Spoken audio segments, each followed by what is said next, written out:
Hello friends and welcome to the Statisticians.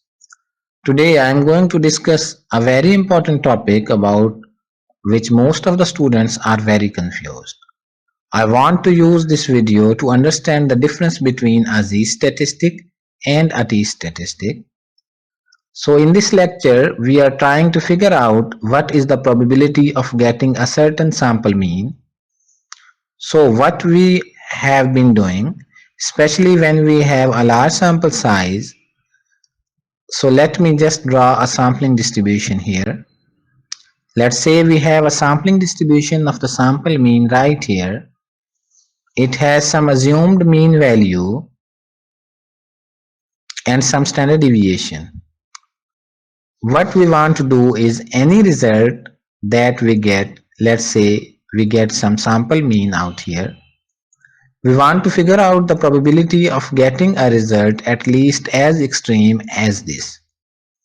So you can either figure out the probability of getting a result below this value of x bar and subtract that from 1, or just figure out this area right over here. And you do that, we have been figuring out how many standard deviations above the mean we actually are.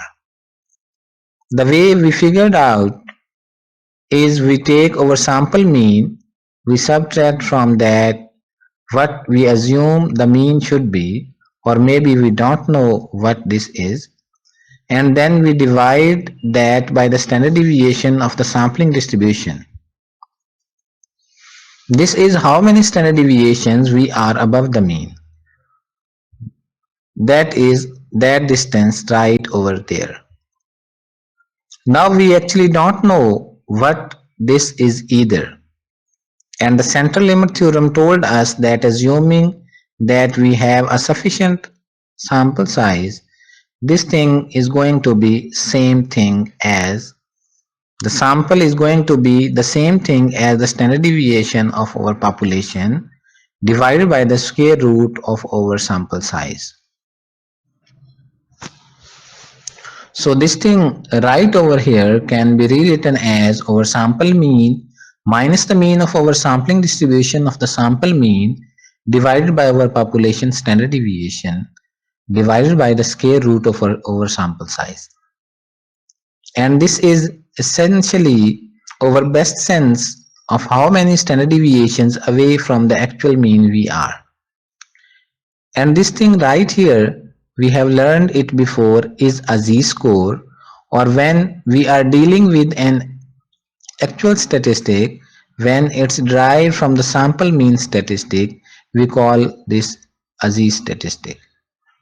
And then we could look up in a z-table or in a normal distribution table to say what's the probability of getting a value this z or greater, so that it would give us the required probability. Now normally what happened, we also don't know what the standard deviation of the population is. So in order to approximate that, we say that the z-score is approximately, or a z-statistic is approximately going to be, so let me just write the numerator over again. We estimate this using our sample standard deviation. So let me rewrite the expression over here. Sample mean minus the mean of your sampling distribution of the sample mean divided by your sample standard deviation over the square root of your sample size. Then this value right here, this statistic is going to be t-distribution. Here is a big confusion. Few statisticians say that this is okay if our sample size is less than 30, and if our sample size is greater than 30, we can use Z-statistic. This is totally misunderstanding and wrong. There is no concept of small or large sample size. If you know the population standard deviation, this whole thing is going to be approximately normally distributed, and you can use a z-table to figure out the probability of getting a result. If you don't know the population standard deviation, you have to use a t-distribution. Hopefully that helped clarify something in your mind about when to use a z-statistic or when to use a T-statistic. I hope you have enjoyed the lecture. For more interesting videos, please subscribe our YouTube channel and share it with your friends. Thank you very much.